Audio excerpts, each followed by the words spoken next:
All right, so if you haven't joined me before, my name's Laurel Papworth. I do these live sessions for two reasons. One is that I've changed my setup and I need to test something. So tomorrow I have a couple of important Zoom sessions with clients and some of the things going on. So you guys are my guinea pigs, I guess, where I practice things like the tech setup and stuff on you. So I'm just checking my audio. Looks good.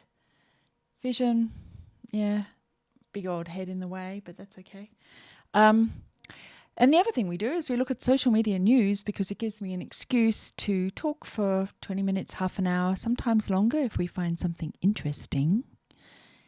And yeah, let's get on with it. Okay, so that worked. Just having a quick look through the Twitters.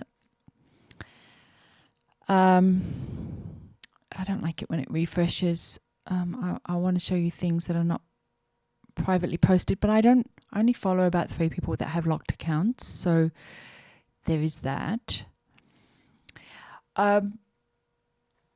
Twitter's doing something weird. I follow about 1,500 people. I've got 55,000 followers, and they've started putting things in my news feed from people that I didn't follow, that I've never heard of. We have no FOAF, friend of a friend, and so there's no reason for them to be there. I think they're using contextual keywords or some kind of semantic AI engine to discover these people and put them in my feed, but they don't mark them as people that I'm not connected to. And I know the 1,500 people I'm connected to. I forget what that number's called. Is it the Dunning-Barr number or... No, it's not. It's the other one where apparently you can only keep connections with 50 people. That's rubbish. I know the 1,500 when I see their stuff coming through. So I'm actually clicking on each one going, do I follow this person? How do I know this person? And I don't. So unlike Facebook, where I can rely on my news feed being friends or friends of friends, FOAF, and the social graph, Twitter ain't doing that. What I suggest you do if you don't like it is go into lists and create a list. Let me find a public one that's not locked up. I think my Australian media list. It's a small one. I've got another one with 1,000 media on it. And just put all the people you want to stay connected to on the list. And then that will allow you to bypass the algorithm deciding that you should see random strangers as well. I find this useful when I'm working with clients, particularly in PR, monitoring, crisis comms, those sort of things. Because if you go into lists and you create a list or edit a list or even follow someone else's list, you change the newsfeed to just that topic when you're interested in it. It's like picking up a newspaper and instead of having the articles all over the place, or having to click on a hashtag to track a particular subject, like a section of a newspaper, you can create a list and create your own sections of Twitter that way as well. I'm going to go into explore what's going on today. Let me have a quick look in chat. You can't read the screen behind me. That's on LinkedIn, and I do think that that's probably an issue with how LinkedIn does things. What I'll do is I'll bring it up super large. What you'll find with LinkedIn and some of the other platforms is that there's a cog at the bottom of the screen and you can change it to standard definition or high definition. It always comes in low. My issue is the way that the codecs and the live streaming works. I think it's crap to start with, and then they rejig it. What's the technical term? Recompile it, whatever, later on. And I noticed, for instance, on YouTube that when I do a live stream, it can be up to a day before the higher def comes in. But let me know if that's working out better. Billy, considering wiping out Twitter and starting again, somewhat guilty of the follow back in the past. I did follow back because I thought it was polite, and then I realized that I actually have to curate my communities much closer. So, for instance, on LinkedIn, you'll notice that I think it's only connections of connections can ask to connect with me. I don't have that open connection policy. I'm definitely not following the Lion policy, which is LinkedIn open networker. It means that they'll connect with anyone. And I don't want to connect with anyone. I'm sure that SEO experts in South India and nutrition supplement plans in South America are of interest to someone, but not to me. So I'm sorry, I'm not going to connect with you. I am interested in so many communities. It's being nosy is part of being a online community manager. You have to be interested in people that are not like you. Otherwise, what are you doing? But don't be too concerned. I'm a follow only on LinkedIn. Yeah, good idea. If you're interested in cleaning up your Twitter, there is an app called Twilio. I find it I find it time intensive to use but I won't use any bots or scripts because that can put your account in danger. But Twilio for the iPhone, every night during ad breaks, or we would pause the movie to go make a cup of tea or something. I wasn't making the tea. I would pick up my phone and use Twilio to unfollow maybe 10 or 15 people. And I found that over time, as I got a more condensed list that I was curating and following, it revealed to me little niches and groups that I actually was interested in and preferred following. So there are apps and there are things that you can do to clean up little past mistakes. And I think the platform should actually make it easier. I still want to know why Twitter's putting stuff in front of me that I'm not interested in. By the way, Twitter Australia is all about sports and entertainment. That's where they hire. If you look at their jobs, let me know if you can see it easier now. Jobs at Twitter. And I choose Sydney. I think it's Sydney.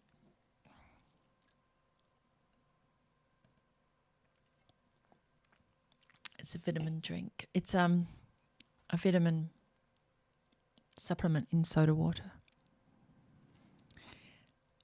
I'm just telling you because I know you're nosy. Sydney, remote Australia. I've got some news. Let me go back to here. We've bought a van, a Ford Transit tradie van, which we're fitting out so that I can take Bush Social, which is my working with remote Australia initiative that I've been doing for a while, that we can take the van on the road and pack it up with projectors and screens and whatever else we need, and then physically lob up in towns. One would presume post-virus. I don't want to be the super spreader. When I talk about going viral, that's not what I had in mind. But to lob up in country towns to work with them. I don't know if you know, but I've done lots of work and multiple times in Broken Hill, sort of central Australia, over by the Victoria, South Australia, New South Wales border. Broken Hill, I've worked in Tweeds Head up the northern border to Queensland. I've worked in lots of remote areas, on islands, all kinds of places. And it's something that I like to do because if I end up only in Canberra and Sydney and Melbourne, I have a very skewed view of the world. I don't really know what's going on out there in the land of, I know I have to do something on social media, but I don't know, and I'm a bit overwhelmed, and I know I can go global, and our town is suffering and it's dying or it's changing in some ways. And, I don't live in the city. I live way out of the city, right on the border actually with the Central West. So we have mining towns, we have all kinds of towns up here. And so I'm very interested to see. I'm off track. We're talking about Twitter jobs, and let's see if there are any in the remote Australia. Oh, it's just remote working. I speak some Arabic. Fusha, not Derija. Global news team. Tokyo, that's interesting. It's actually super hard to get work in Tokyo. I've worked in Jakarta, I've worked in Singapore, I've lived there and worked there, and tried to work in Japan, but they have very strict criteria. Let's go to Sydney. Who's looking for a job? Who wants to go work at Twitter? Health trends. If you've seen Facebook's investment in big data and health and how they approached the hospitals and asked them very cheekily for their data and were rebutted. And Google Health, you have to ask yourself, why are the social media platforms so interested in health? And this was pre-COVID. But I'm wondering whether COVID's actually highlighting to us why the social media platforms are interested in health. And that's it. Curating. So that's not creating news, that's collecting distributed news, sorting it and forwarding it on. It's interesting to me that social media strategists have said, oh, I've tried sharing OPs, that's other people's links or other companies' links, and the algorithm didn't like it, so I stopped. And I asked them, how long do you do it for? Oh, I did 3 or 4. So the algorithm loves you sharing other people's links. But if you've always done me media, you need to shift to other people's links for at least an MAU, monthly active user period, which is 28 days. It's like shifting the Titanic. If your audience has been trained not to go to other people's links and then you're changing that, and don't forget that the algorithms effectively click on the link, go to the landing page that you've linked to, analyze the landing page for context, timing. Google says they look at grammar. Whoops, I better go back and fix some spelling errors. A lot. I've got a whole history of spelling errors. It's not my fault, it's the spell checker's fault. I spell correctly and then it changes it. And then I don't notice and I click publish. But you have to make shifts and changes for 28 days. There is no other way around that. Okay, so, the reason I'm flipping to the chat instead of checking chat and then flipping to it if there's another question is that the combination of Zoom, because this is running through Zoom, Blackmagic, which is the multi-camera thing I have, and the Stream Deck, which is the vision switcher that I have, is crashing I've got a chat app that brings chat in from all the platforms. It saves me having to sit here and go, well, we can do this. Let's have a look. It gets very Inception. If I go to Twitter Silk Charm, and I should actually check this more often. So there I am. So somebody's reshared it and somebody's love-hearted it, but there's no comments on the Twitter one. I don't want to go to all of them, but LinkedIn. No, I can see the LinkedIn ones are coming through now. Sometimes LinkedIn comes through, sometimes it doesn't. And Facebooks, but Facebooks does get very, very Inception and starts to crap out. So I think we won't do that one. Anyway, what else is news? So this is doing the rounds, and I want to use this as a basis to talk about something deeper. Is this a coup? So one of the biggest searches, one of the thing that a lot of people are concerned about, both as a positive and as a negative, is will there be a coup in the USA? if the incumbent will not allow for transition or recognize a shift, and I'm trying to not be pejorative here, I want to be neutral, then there are people who are very positive and pro a coup, and people who are very fearful and concerned and negative about a coup. Now, a coup d'etat, is typically when the military step in and sort and overthrow the process. So if the military were to step in and remove Donald Trump, and his followers saw him as the legitimate president, they would see that as a military coup. If, on the other hand, the military backed Donald Trump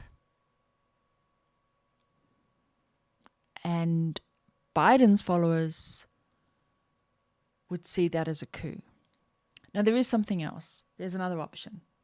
And I'm not a military historian or, have any knowledge at all. What I want to delve into is social media. So I'm just interpreting this how I see it, and not pejoratively. Both sides, equal time, equal facts. There's something else called a revolution. And a revolution is where the people militarize themselves. And this is why they have the gun amendment. What does the gun amendment actually say? Gun amendment. I think it says if the Second Amendment, a well-regulated militia being necessary to the security of a free state. If that's not clear, we need to make that bigger for you kids hanging out on LinkedIn. Oopsie. Because LinkedIn is not helping with the screen shareness goodness. And then we'll move my little head out of the way because you don't need to see my head. Is it that one? Yeah.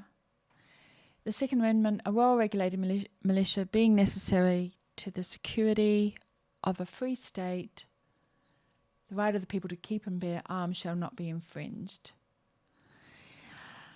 Look, it says the meaning of this sentence is not self-evident. And, as an Aussie, British Aussie, it looks self-evident to me is that the people have a right to bear arms in case anybody tries a coup. And so if one side or another think there's a coup, then they will then move into revolution and be part of the well-regulated militia. I'm not sure what well-regulated means. Maybe it means that they're organised and not just yahoos driving around on trucks with their guns. But what do I know? So because this is such a popular area, the thing that I wanted to point out, of course, is the politics is less interesting to me than social media and media. This is documenting ballots and voting and certifying votes and how politicians are responding. But what we actually need is the military. In the past weeks, multiple civilian DoD employees have been replaced with Trump loyalists. Civilians. Okay. Now, what I'm not seeing in here, it's not there. I have looked through is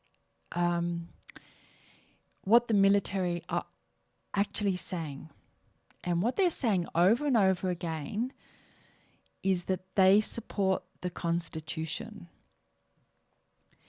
So on social media, you're getting these people who are getting themselves very amped up, very aggravated.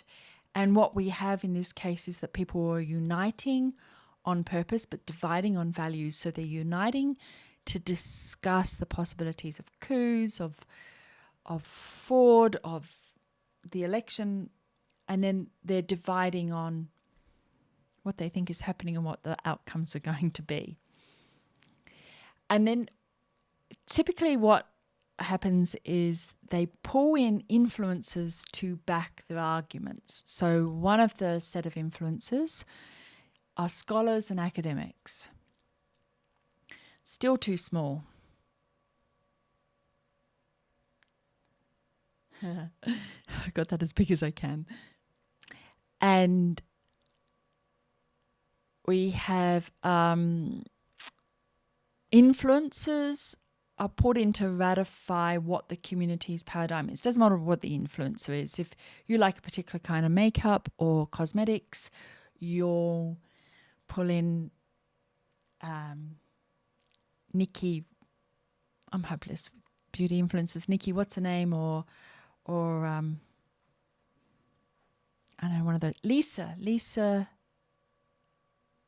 Stansfield, something. Anyway. Okay, I'll be quiet now on beauty influencers. So Latin American expert, associate professor of political science, University of Chicago. This is establishing influencer credentials. So, Lowell Papworth, Forbes magazine, top 50 social media influencer, university lecturer, blah, blah, blah, all those things. Or Nikki, whatever her name is, 50 billion followers on YouTube, 100 billion on Instagram, and has a TV show in the Netherlands. So we're looking for, don't ever think that communities work on a democracy. They work on a meritocracy, and they're looking for some kind of transparency around the people they place at the top of the merit tree, which are influencers. Coup is not the right term. It's more stealing, self-coup. Yep, okay. So we're talking semantics here, politics semantics, not artificial intelligence semantics. Jonathan Powell of Central Florida, it's completely inaccurate to call it a coup. Again, semantics. If the end result is that somebody on either party is placed in a position of power that the other side didn't think they legitimately got, we don't care what you call it. So the challenge is going to be, I said I would stay neutral, but I do want to say something personal. It's irrelevant in some ways what the actual outcome is, even if everything is fully ratified and investigations are done and everything's perfectly fine. The damage has been done, but the damage was done a long time ago to these communities. The fact that they're willing to believe that this stuff is going on means that they are already, if I was looking after them as a community, they are already at a high risk. Truthiness and emotion kind of are the opposite ends of the spectrum, and once you've moved into emotion, it's extremely hard to negotiate. If you've ever seen me when I'm really mad, and it doesn't happen very often, I get passionate about things, but I don't get really mad. I go quiet, I walk away, and I go for a walk. And I'm told that I'm rude, and I was speaking to you and you walked away, and it's like, yeah, because I would have done more than been rude if I'd stayed. So in order to calm high emotions down, you need some distance. But when it's deep, I guess, pain in the community, then they're going to really struggle to move towards the truthy end of the spectrum. And I don't ever come in with facts. In fact, facts make it look like, that you're being patronizing and preaching to them. And this is one of the issues that politicians have, is they put on their big boy and big girl pants and they lecture to us, and our back's up and it gets up further. So you know what I'm talking about. If you were wondering what dark posting is in that sort of element, or if you were wondering how politicians do what's called dog whistling, you might want to think about the term that we use in interpersonal relationships, not community relationships, but called button pressing or button pushing. He pushes my buttons or that pushes my buttons. That's dog whistling. It's where somebody can just raise an eyebrow at you and you go for their throat because you've had that button pushed way too many times and you know what they're thinking. Okay, not that I ever do that.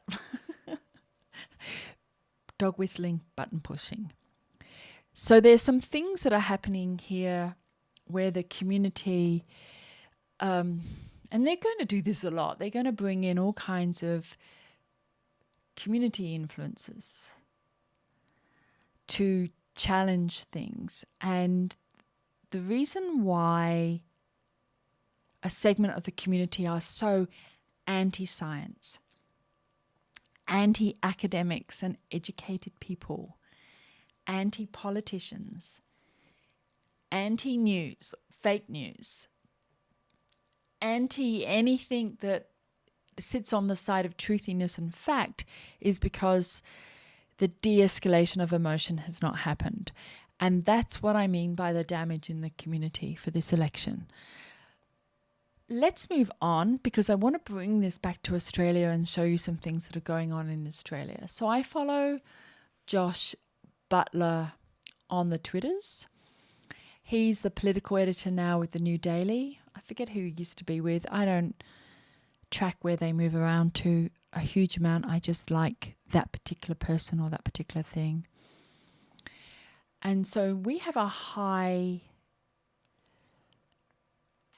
emotional situation in Australia, specifically around South Australia, because they've just had to go into another lockdown.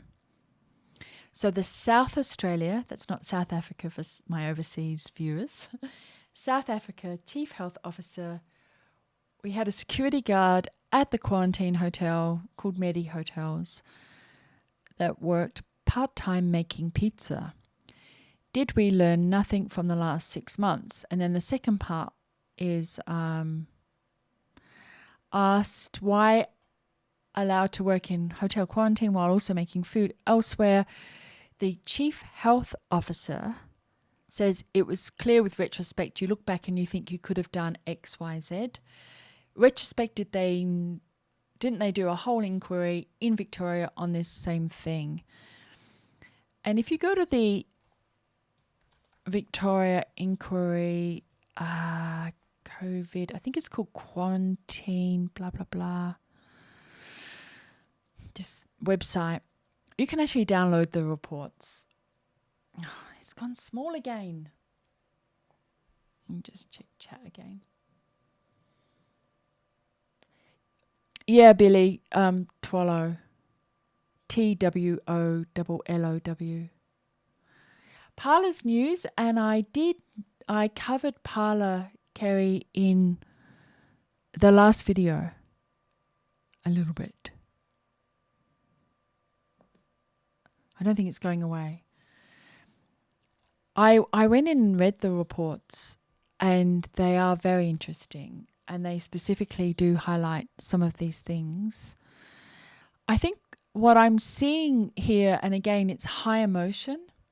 So we're talking about emotive content, and I will talk about media and emotion in a moment. It's not about workers being allowed or not allowed to supplement their income. It's about workers being paid a decent wage for their job and secure hours so that extra jobs aren't necessary. I've had some formidable comments and discussions online about this in a number of forums, and there are 3 that stand out for me. Sam points out that the AFP should be involved.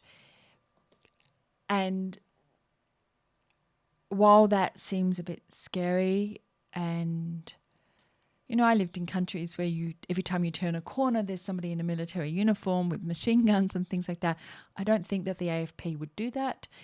But our taxpayers' dollars at the moment need to be spent at home. And a lot of the arguments that are coming up is the AFP should be involved. And that would be a good idea, because if you that they would have the discipline to isolate, like really and truly. It's like health workers. You know, I've seen so many YouTube videos done by doctors working in COVID-based hospitals, and they talk about sleeping at the hospital, or they've separated out the basement of their home so that they're not mingling with their family. They know what to do to isolate. They don't go off and take a second job at Pizza Hut or the family pizza bar because they're health workers, but they're paid reasonably well. So if it's the AFP, they should be getting their per diem money, their, I don't know what the AFP would call it, but probably some kind of additional allowance. And if you're going to use outsourced security guards, then they should also have an allowance on the understanding that you don't take a second job. You're being paid to work and go home and self-isolate. That's what I would be doing. Others are also definitely that the income for people, if they feel that they have to take a second job to pay bills, then our society sucks. And Australian society shouldn't suck. We have a strong social infrastructure. We have, we have JobKeeper and JobSeeker and all the kind of social safety guards. Look at the number of people being paid $3,000 a month at the moment, and have been for the last 6 months and will be for the next, however, March next year. A lot of countries don't have that. So nobody should have to take a second job and risk being super spreaders. Thirdly, somebody else pointed out, and this fits with me as well, is that some people just like having a second job. Again, you need to pay them so they understand if they're going to take a second job, it's on Zoom, or it's writing things, or it's making stuff in their garage and then wiping it down and sending it cleaned through post, whatever. But it's not going and working in restaurants after being in medi hotels. Anyway, let's go back to Josh. Hazard pay, blah, blah, blah. I don't know if any of those three things sit with you, but interesting. So I was looking up that tweet and I came across another one from Josh. Hi, Josh. He's not watching this. Malcolm Turnbull says an offence may have been committed after 1,000 fake names were added to Kevin Rudd's petition. Turnbull says it may be referred to the AFP, alleging an exercise to deceive the Australian Parliament. And the irony here is that I came across a very passionate, upset Facebook community admin who looks after a location which will remain unnamed, who is being astroturfed by the local politician who's creating fake accounts. And while this petition may sit under an AFP exercise to deceive the Australian Parliament, what are the regulations with politicians creating hundreds or thousands of fake Facebook accounts and then having those accounts post links to that politician's upcoming Zoom sessions? And let's have a look. I think it's that one. So the account here is Elliot Thompson in, and then it's the Facebook group of a suburb in Victoria. Let's say that much. And has been a member of that community since the 22nd of October. So not an awfully long time. What the politicians don't realise, or whoever they're outsourcing this crap to, is that if we take the image and put it in, you can actually drag and drop images across into Google images.google.com or image.google.com. And we can find that image, this dude here, and he's a US basketball high schooler.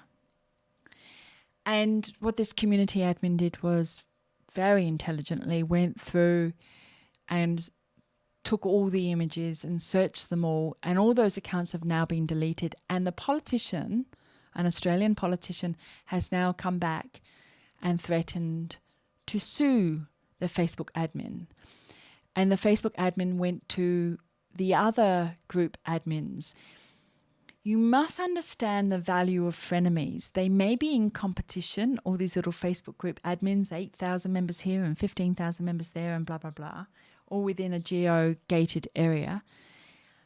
But when they're going, it's like brothers and sisters, they fight, siblings, they fight amongst themselves. But when an outsider comes in, they join together like an industry organisation. So industry organisations are competitors, frenemies, coming together to do lobbying and different things. This particular admin went to the other admins and found out these fake accounts. The very first post was a link to this politician's videos and things like that. Now, if you're a politician and some eager beaver, little, I don't know, fan, here's a dog whistle that you did not intend, then they will do things. But the response is, you know, in Australian terms, no, mate, wasn't me, someone else, boot them out. You don't threaten to sue them. You know, a little bit of, I guess, just honestly saying it's not me, I didn't intend that. Watch how Trump deals with his dog whistling. He doesn't tell his followers to do things, but he's able to be, he has great, I guess it's the art of the deal stuff. He manipulates the behaviors in certain ways. He never tells them don't, you know. He says, oh, there's good people on both sides. So he gives a pass where he can. I would recommend that this particular politician stop threatening to sue and just say it wasn't me, or just make sure everything goes away. If you're ever on the other side of this, you can subpoena Facebook and Twitter. They never delete accounts. They archive them. They become what's called shadow accounts. There's a secret profile ID. We grab it before the person deletes their account. We grab their secret profile ID, and we also grab the post ID, and they're just numbers and some other things. One of the reasons why platforms have to allow for shadow accounts is that predators typically come in and do the same kind of astroturfing.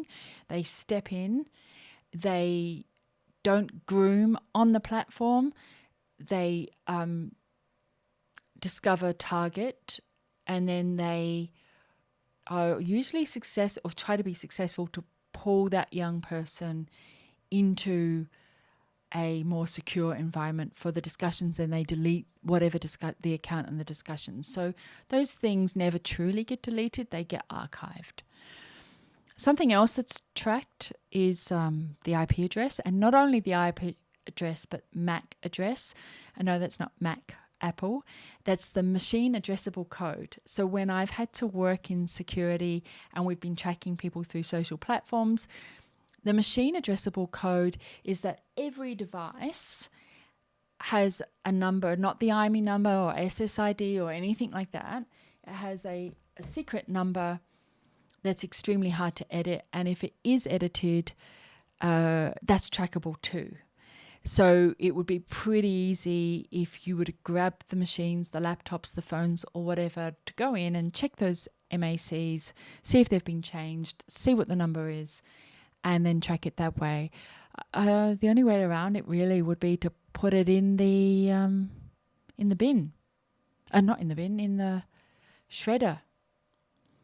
And then if the court says, where's the phone that you had, in the October-November timeframe?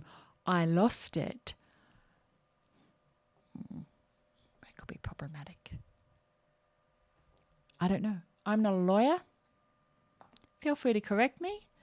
And if you think I'm a lawyer and you should take legal advice from me, I've got a bridge I can sell you on the Sydney Harbour. What else are we up to? Let me just check the chat. The Barbara Streisand effect, yes. I've actually gone back to the Facebook admins and said that I would support them. So if they're forced into a situation where they have to go before any kind of courts, I'll step in and do the social media expert part. I'm frequently asked to do this by even agencies that work for the big platforms, and I never say yes, but I will do it for the little guy because I do not like bullies, especially when we can prove it, when we can prove things. So if it's not you, Mr. Politician, you need to explain. Please explain. If you don't know what the Barbara Streisand effect is, have a look around. I have an image here. Let's just go into the diagram section. I didn't get this ready because I didn't know I was going to talk about it. By the way, how is the sound? How is the vision? I've had a few problems. You know I have problems. I always have problems. I just come on here to have a bit of a whinge with you guys about my Blackmagic's not working, or Zoom's not working, or Stream Deck's not working, or my Sony ZV-1's not working, or my lights aren't working, or whatever. So that's what you're here for, in case you were wondering. Diagrams. I've got some glasses somewhere. They're the blue lenses. Blue screen, blue, you know what I'm talking about. Oh, this one. Okay. I'll make this nice and large. When you're dealing with negative criticism, I just want to go here and make sure we can see it. Okay, hide me. I'm only yawning anyway. Oh, it's still too small, isn't it? Oh, okay, maybe I'll put a link to it. It's actually on my Flickr account, so I'll put a link to it up later. But the Streisand effect is if you go legal on their ass. The positive is the lawyers scare the critics off and silence the community, unless it's unfair. If it's unfair, so we're looking at the second bar across and come down, the critics become martyrs, the anti-community activates, the press get involved, there's an expensive lawsuit and PR issues, and the whole thing ends up in a Senate inquiry, and people like me get riled up. You know, lawyers step in and say, if that lawyer's going to talk to you, I'm going to talk to them. And all kinds of stuff. So I recommend lawyering up only when you're not given any other choice and not as a way of bullying. So the Streisand effect, if you haven't Googled it yet. There we go. Gary Hayes has written it. The Streisand effect is a social phenomenon that occurs when an attempt to hide, remove, or censor information has the unintended consequence of further publicizing that information.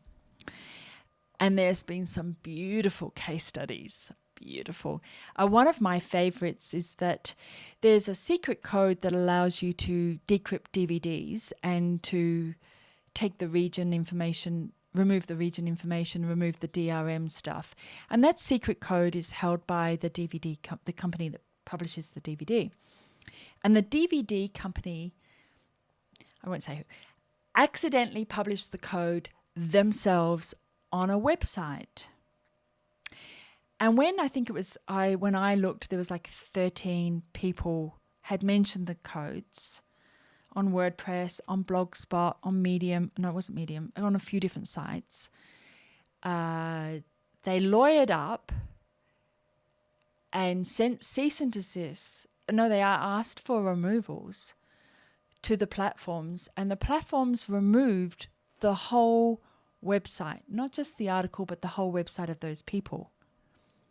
Now, remember, they published it themselves. This was publicly available information. In fact, you could Google it and find it in the archive. in the what's that archive service called? I think they're taking it away, but we used it for years to look at our websites back in the 1990s. Oh, it'll come to me in a moment. I think Google bought it and now they're shutting it down, which is what Google always does with their purchases. Anyway, one of the people who published the link and this secret code number was a professor of law at New York somewhere, and it was his students' blog, and they removed his blog. So he set as an exercise for all of the students, how would you deal with this as a legal issue? And had all the students write papers and use the codes. And then as more and more people picked up on it, they moved into this martyr area. Cut a long story short, last time I checked, the code had been republished about 30 million times, this DRM breaking code. And I bought a t-shirt with the code on it that had been translated into hex, into colors, RGB hex colors, because I thought it was funny. That's the kind of thing that happens with the Streisand effect, is that it's the easiest way I know of to go viral and to create a shitstorm online is try and get the lawyers involved. Anyway, not to say you don't get lawyers involved. You absolutely do. Let's keep moving on. Thanks, Gary, for that. What else do I want to show you? I don't think there's a lot more. We sort of focused on the Twitters today. Oh, yes, I changed my search to the US because they're not... Twitter, get your act together with regards to algorithms. Seriously. I know they bought... I just changed it back to Australia. I had it on US. See? Explore locations, Australia. We'll make that bigger again. And you have to go here to change it. Otherwise, you're just going to get parochial news. Oh, the other one I've changed. news.google.com. I don't think you can get rid of the AU. Oh, yeah, I did. I went in here and I go to settings. Nope. I go to language and region and I keep changing it to the United States and it keeps changing it back. But when I'm searching for news on the election, I do not want Sky Australia. I do not want ABC Australia. I want to see stuff straight from the horse's mouth, not what someone else is saying. Which leads me to the last part of today, something I want to point out. And it's super important. And if you ever get a chance to explain this to people, I really appreciate. You don't even have to mention me. Just say, this is how it is. It's important when you're reading news from a legitimate media outlet, and I'm putting a question mark or quotation mark, air quotes, around legitimate media outlet, because every media outlet thinks they're a Pulitzer Prizing, Nobel Prize winning, blah, blah, blah, Pulitzer anyway, investigative journalism, but they're not. They have a mixture. And one of the best trends that I've seen is not to explain or to identify a writer in the press as a journalist if they're not a journalist.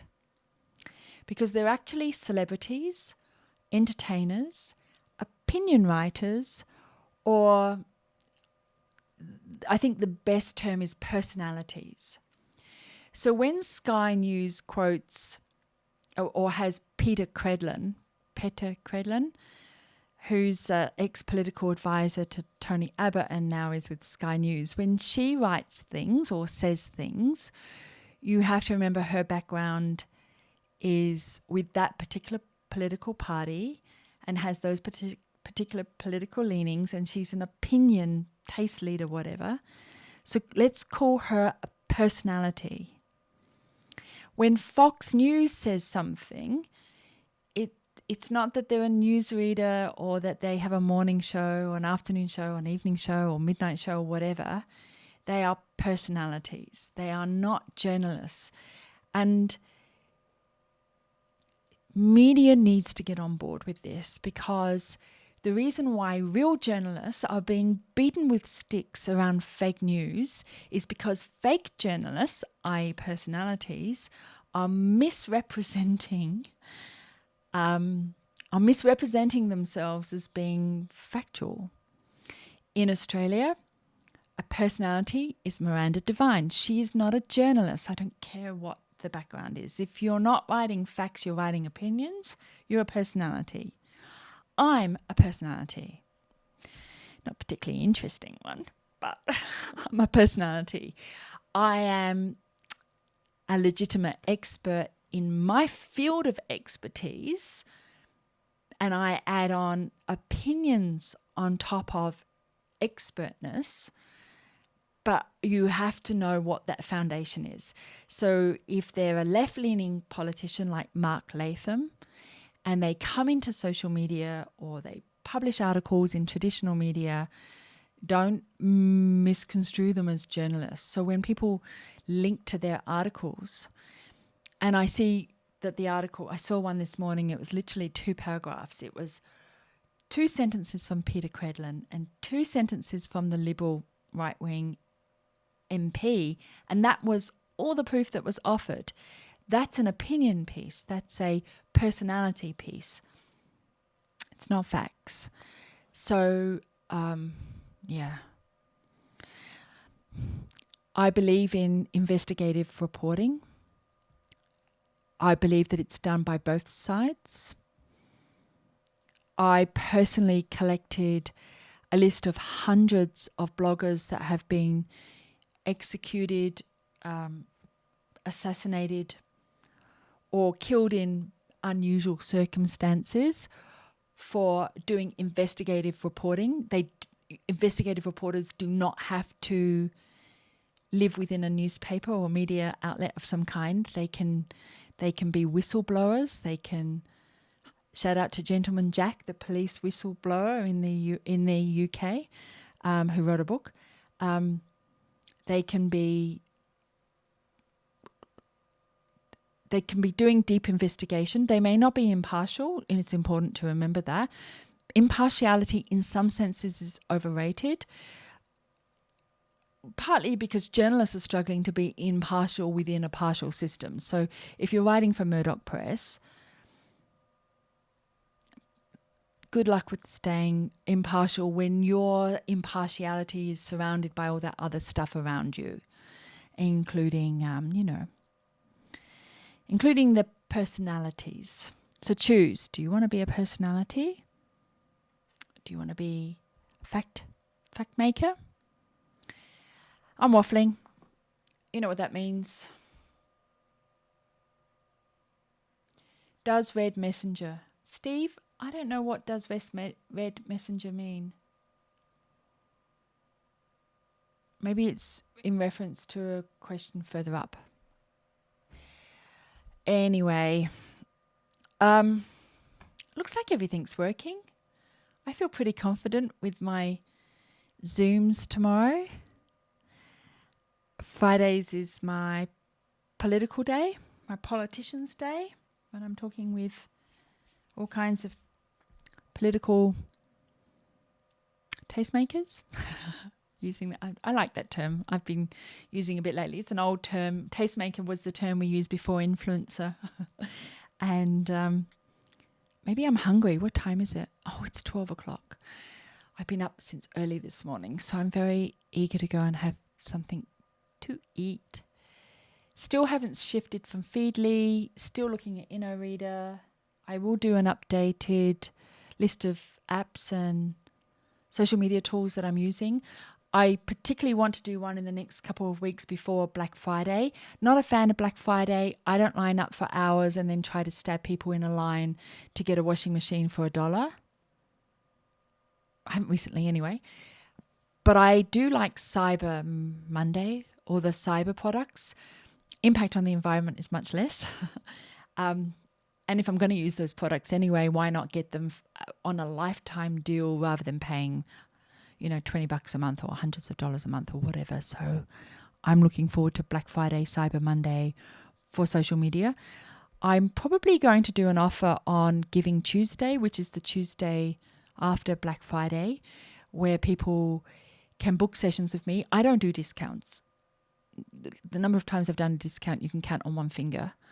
But I will do a donation. So I will, say if you book a Zoom session in with me on Giving Tuesday, then I will donate that money or half that after costs to costs are low, so it's most of it, to, I don't know who. My dad always liked the Australian guy. He passed away. Fred Hollows, who does, his organisation does the eye operation. He's a good guy. He's a good guy. So maybe in memory of my dad, we'll donate the money to Fred Hollows. I don't know. But that's Giving Tuesday. So if you were going to book in with me and you want to wait till the last Tuesday of the month, wait. Because the money will go to a good cause. All right, my loves. I have an email to get ready and send out. I've got to go out and mulch the garden because Gary's done a great job of putting all the mulch in the garden. We're going to Bathurst to find things for our bush social van life and I'm trying to fix QuickBooks because it's not taking my categories. So I've got yet another call into my accountant to get that sorted. What are you doing? Let me know in the comments. And I'm going to love you and leave you. I probably won't do a session tomorrow. So Monday morning, 10:30 a.m. is social media and Q&A. So you can ask me a question then. I hope you found this interesting. If you've got any tips, please let me know. And yeah, see you